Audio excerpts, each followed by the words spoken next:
ओम सूर्याय नमः। 23 फरवरी और वार रविवार। मेरा नाम कविता है और रविवार की व्रत विधि के बारे में वर्णन करते हैं। सवर मनोकामनाओं की पूर्ति हेतु रविवार का व्रत श्रेष्ठ होता है। इस व्रत की विधि इस प्रकार है। प्रातः काले स्नान आदि से निवृत्त होकर स्वस्थ वस्त्र धारण करें। शांतचित्त होकर परमात्मा का स्मरण करें। भोजन एक से अधिक समय नहीं करना चाहिए। भोजन तथा फलाहार सूर्य के प्रकाश रहते ही कर लेना उचित है। यदि निराहार रहने पर सूर्य छिप जाए तो दूसरे दिन सूर्य उदय हो जाने पर अर्घ्य देने के बाद ही भोजन करें। व्रत के अंत में व्रत कथा सुननी चाहिए। व्रत के दिन नमकीन तेल युक्त भोजन कदापि ग्रहण न करें। इस व्रत के करने से मान सम्मान बढ़ता है, शत्रुओं का नाश होता है, आँख की पीड़ा के अंतरित अन्य सभी पीड़ाएं दूर होती है। तो चलो रविवार की व्रत कथा आपको मैं सुनाती हूँ। अगर अच्छी लगे तो मेरे चैनल को सब्सक्राइब एंड कमेंट करना। एक बुढ़िया थी। उसका नियम था कि प्रति रविवार को सवेरे ही स्नान आदि कर घर को गोबर से लीप कर फिर भोजन तैयार करके भगवान को भोग लगाकर फिर अपना भोजन खाती थी। ऐसा व्रत करने से उसके घर में अनेक प्रकार के धन धान्य से पूर्ण था। श्री हरि की कृपा से किसी प्रकार का कोई विघ्न या दुख नहीं था। सब प्रकार से घर में आनंद रहता था। इस तरह कुछ दिन बीत जाने पर उसकी एक पड़ोसन जिसकी गौ का गोबर एक वह बुढ़िया लाया करती थी, विचार करने लगी, बुढ़िया हमेशा मेरी गौ का गोबर ले जाती है, इसलिए मैं अपनी गाय को घर के भीतर ही बांधने लग जाऊंगी।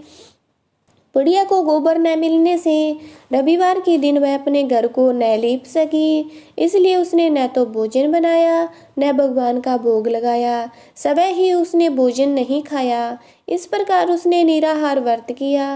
रात हो गई और भूखी ही सो गई। रात्रि में भगवान ने उसे सपने में दर्शन दिए। भोजन न बनाने तथा भोग न लगाने का कारण पूछा। बुढ़िया ने गोबर न मिलने का कारण सुनाया।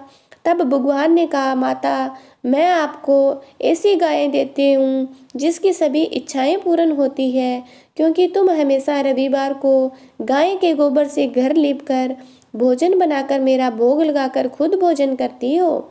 इससे मैं बहुत ही खुश हूँ और आपको वरदान देता हूँ। निर्धन को धन और बांझ स्त्रियों को पुत्र देकर दुखों को दूर करता हूँ तथा अंत में मोक्ष की प्राप्ति करता हूँ। सपने में ऐसा वरदान देकर भगवान तो अंतर्ध्यान हो गए। जब बुढ़िया की आंखें खुली तो वह देखती है कि आंगन में एक सुंदर गाय और उसका बछड़ा खड़ा हुआ है। उन्हें वह वहीं बांध दिया और खाने को चारा डाल दिया। जब उसकी पड़ोसन ने बुढ़िया के घर में एक अति सुंदर गाय और बछड़े को देखा तो द्वेष के कारण उसका हृदय जल उठा और देखा कि गाय ने सोने का गोबर दिया है। तो वह गाय का गोबर ले गई और अपनी गाय का गोबर उसकी जगह पर रख गई। नित्य प्रति ऐसा ही करती रही। सीधी सादी बुढ़िया को उसकी खबर नहीं होने दी। तब सर्वव्यापी ईश्वर ने सोचा, चालाक पड़ोसन के कर्म से बुढ़िया ठगी जा रही है, तो ईश्वर ने संध्या के समय अपनी माया से बड़े जोर की आंधी चला दी। बुढ़िया ने अंधेरी के भय से अपनी गाय को भीतर बांध दिया। प्रातः काल जब बुढ़िया ने देखा गाय ने सोने का गोबर दिया है, उससे आश्चर्य की सीमा न रही। प्रतिदिन गाय को घर के भीतर बांधने लगी। उधर पड़ोसन ने देखा बुढ़िया तो गाय को घर के भीतर बांधने लगी है, उसका सोने का गोबर दाव नहीं चला। वह ईर्ष्या से जल उठी। कुछ उपाय न देख पड़ोसन ने उस देश के राजा की सभा में जाकर कहा, महाराज, मेरे पड़ोस में एक बुढ़िया के पास ऐसी गाय है जो आप जैसे राजाओं के ही योग्य है। वह नित्य सोने का गोबर देती है। आप उस सोने से प्रजा का पालन करिए। वह बुढ़िया इतने सोने का क्या करेगी? राजा ने यह बात सुन अपने दूतों को बुढ़िया के घर से गाय का गोबर लाने की आज्ञा दे दी। बुढ़िया प्रातः ईश्वर का भोग लगा भोजन ग्रहण करने जा रही थी। राजा के कर्मचारी गाय को खोलकर ले गए। बुढ़िया काफी रोई चिल्लाई, किंतु कर्मचारियों के समक्ष कोई क्या कहता। उस दिन बुढ़िया गाय के वियोग में भोजन न कर सकी। रात भर रो रो कर ईश्वर से गाय को पुनः पाने के लिए प्रार्थना करती रही। उधर राजा गाय को देखकर बहुत ही प्रसन्न हुआ।